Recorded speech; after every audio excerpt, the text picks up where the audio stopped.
सुदेश जी जब आए थे राजनीति में तो एक विधायक मटेरियल बन के आए थे। Jairam Mahato direct CM material बन के आया है, भले वो बने या ना बने अलग विषय है, लेकिन राज्य की 7% जनता हमें सीएम के रूप में देखना चाहती है। जिस आक्रामकता के साथ जयराम महतो विधायक बनने से पहले बात करते थे, वही आक्रामकता आज भी दिख रहा है। वही तेवर रहेगा। अब तो हम संवैधानिक पद पे है, हमारा प्रभाव बढ़ेगा, हमारा कद बढ़ेगा, प्रभाव वही रहेगा, उसमें कोई कंप्रोमाइज नहीं होगा। पूरे सदन में हमको बताइए 30 साल का लड़का या लड़की बैठी है अपने नाम की बदौलत बैठी है, 2-3 लड़कियां बैठी हैं अपने बाप की बदौलत बैठी हैं, 2-3 लड़के बैठे हैं अपने बाप की बदौलत बैठे हैं। जयराम महतो पूरे झारखंड की हिस्ट्री में पहला लड़का है जो 30 साल की उम्र में अपने क्षमता की बदौलत सदन में बैठेगा।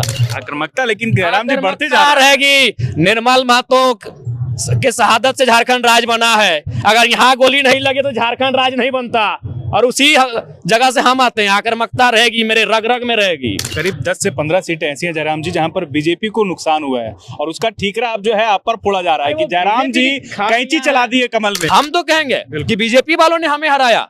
अगर बीजेपी वहां नहीं लड़ती, हमने किसको मात दिया? अमर बावरी नेता प्रतिपक्ष को हम पटक के आए हैं। अब हमें वोट कटवा कैसे कहेंगे जी? हमने नेता प्रतिपक्ष को तीसरे नंबर पे धकेला है, हमने सिटिंग विधायक लंबोदर महतो को तीसरे नंबर पे धकेला है। तो अगर साफ शब्दों में कहा जाए, अगर वे लोग चुनाव में नहीं होते हैं तो कम से कम 15 सीट जीतकर जयराम महतो की टीम यहाँ आती। 28 नवंबर आज का दिन ऐतिहासिक है। मुख्यमंत्री हेमंत सोरेन ने शपथ ले ली है, चौथी बार शपथ ली है। इस शपथ ग्रहण समारोह में कई हस्तियां आई, लेकिन एक हस्ती हमारे साथ है जिनका नाम जयराम कुमार महतो है, जो डुमरी से चुनाव जीता है, पहली बार विधायक बने हैं। जयराम जी बहुत बधाई, धन्यवाद। आखिरकार विधायक बन गए आप। जी शुक्रिया। क्या कहेंगे, आज मुख्यमंत्री हेमंत सोरेन के शपथ ग्रहण में आए, न्योता गया था आपको? जी उनको शुभकामनाएं। मुख्यमंत्री पद की शपथ लेने के लिए उनको बहुत बहुत शुभकामनाएं।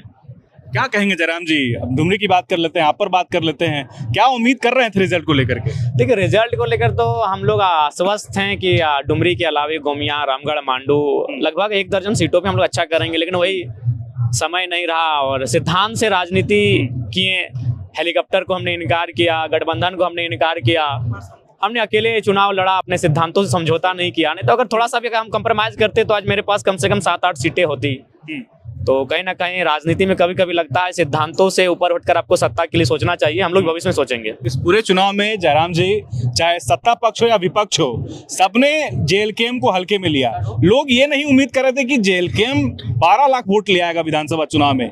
जब रिजल्ट आया तो जयराम महतो को क्या लगा? देखिए हम पहले से आश्वस्त हैं, क्योंकि हम लोग लोकसभा में बिना सिंबल के 8.5 लाख वोट लाए थे, और हम लोग इस बार विधानसभा के चुनाव में आश्वस्त थे कि हम लोग कम से कम 12 से 15 लाख के बीच हमारा वोट शेयर आएगा। और विधायकों की गिनती भी लगभग आधा दर्जन से पार जाएगी। इस बात को लेकर हम लोग आश्वस्त थे, क्योंकि हम लोगों ने मेहनत किया था और मेहनत रंग लाई है। लेकिन जयराम जी, एक आरोप आप पर यह भी लग रहा है और जेएलकेएम पर लग रहा है कि कहीं ना कहीं आप लोग आजसू की राजनीति, सुदेश महतो की राजनीति को आपने जो है डैमेज किया है, डेंट किया है। नहीं, ऐसा नहीं है। वो दौर अलग था सुदेश जी का। सुदेश जी जब आए थे राजनीति में तो एक विधायक मटेरियल बन के आए थे। Jairam Mahato direct CM material बन के आया है, भले वो बने या ना बने अलग विषय है, लेकिन राज्य की 7% जनता हमें सीएम के रूप में देखना चाहती है।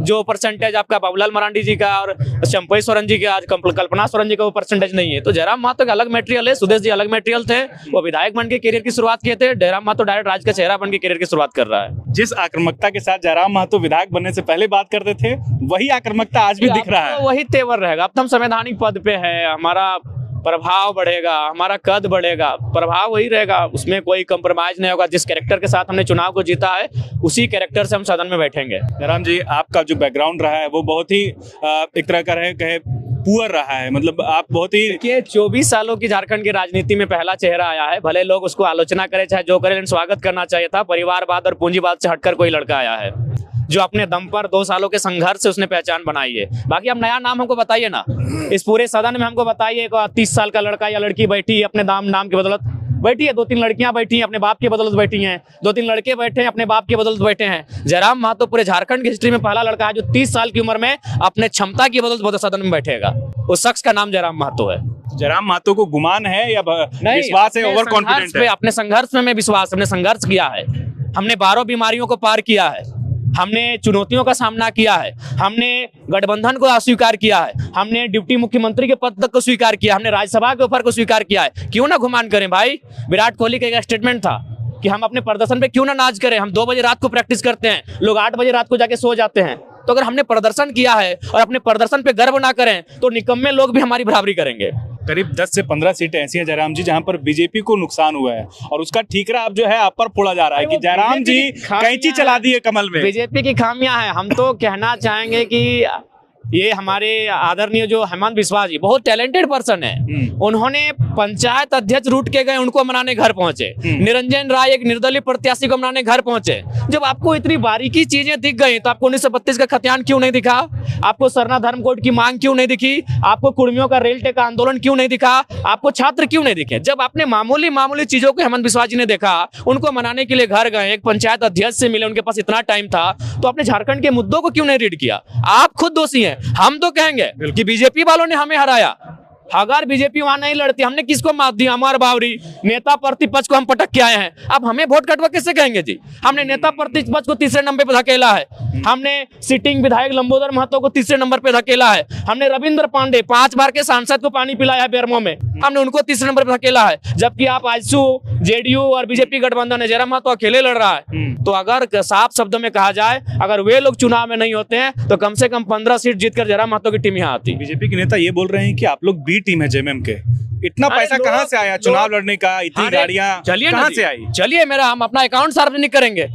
हम अपना अकाउंट चुनाव आयोग को सार्वजनिक करेंगे। आया है लगभग 40 लाख के आसपास चंदा आया है। किसी ने 40 लाख चंदा आया? बिल्कुल आया है। किसी ने दुबई से भेजा है, किसी ने सऊदी से भेजा है, किसी ने महाराष्ट्र से भेजा है, किसी ने तेलंगाना से भेजा है। शर्म क्या जी? आया है 40 लाख का चंदा आया है। हमारे हर एक प्रत्याशी को 15-20 लाख का चंदा आया है। वो क्राउड फंडिंग है।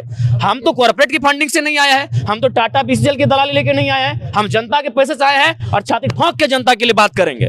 आक्रामकता लेकिन जयराम जी बढ़ते जा रहेगी। निर्मल महतो के शहादत से झारखंड राज बना है। अगर यहाँ गोली नहीं लगे तो झारखंड राज नहीं बनता।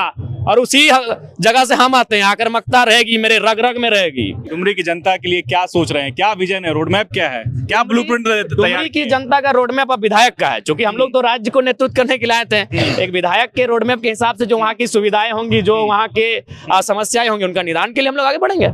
क्या लग रहा है आप जिस तरीके का रिजल्ट आया है? हालांकि बीजेपी के जो लीडर है वो लगातार ये बोल रहे हैं कि 71 सीट पर चुनाव लड़ने वाला सिर्फ 1 सीट जीत कर आता है। बोल रहे हैं, कल मैं सीपी सिंह से बात कर रहा था। आप अपना इतिहास पता कीजिए ना। आप भी तो 2 सीट जीत के आए थे, आज 400 पार किए। इतिहास को काहे भूल जाते हैं? बीजेपी का पहला सीट क्या था? 2 सीट था। क्या जेएमएम डायरेक्ट सरकार में आई है? 1972 की पार्टी है। क्या डायरेक्ट गवर्नमेंट में आई थी जेएमएम? लेकिन वही लोग आपके जो विरोधी है सवाल उठा रहे कि बेरमो में कमाल क्यों नहीं दिखा पाए? जरा बेरमो में कमाल इसलिए नहीं दिखा पाए क्योंकि बेरमो में मैंने केवल एक सभा किया था 18 तारीख को। और मैंने बेरमो का चुनाव भी बहुत लास्ट में किया था। हम मांडू लड़ने वाले थे। और देख सकते हैं मांडू में मेरे प्रत्याशी को 71,000 मिला, तो जयराम महतो रहता तो 1 लाख मिलता। तो मेरा तैयारी था मांडू में। मांडू क्यों नहीं लड़ा? मांडू इसलिए नहीं लड़ा क्योंकि बेरमो में दोनों आ गए बाहर के माफिया लोग। अच्छा। और मेरी आइडियोलॉजिकल लड़ाई वहां फिट बैठ रही थी। झारखंड राज्य अलग ही हुआ था जिस विचारधारा के खिलाफ, वो दोनों आ गए बेरमो में। तो वहां लड़ना मेरी मजबूरी कहिए, मेरा शौक कहिए या मेरी नियति कहिए, वहां मुझे लड़ना था। हारना वो अलग विषय। मैंने पहले कहा था कि बेरमो में चुनाव जीतने के उद्देश्य से नहीं आ रहा हूँ। अगर मुझे जीतना होता तो हम गोमिया लड़ते। गोमिया में 70,000 वोट लाए थे। अगर जीतना होता तो हम मांडू लड़ते। मांडू में 1 लाख वोट लाने की संभावना है। बेरमो भरोसा नहीं था, विश्वास नहीं था कि आप बेरमो जीत सकते हैं? नहीं, हमें भरोसा था अपने कैडर्स पे। लेकिन अंततः ये सामने आया रिजल्ट कि लोग जेल कैंप को तभी वोट देंगे जब वो जयराम का भाषण सुनेंगे।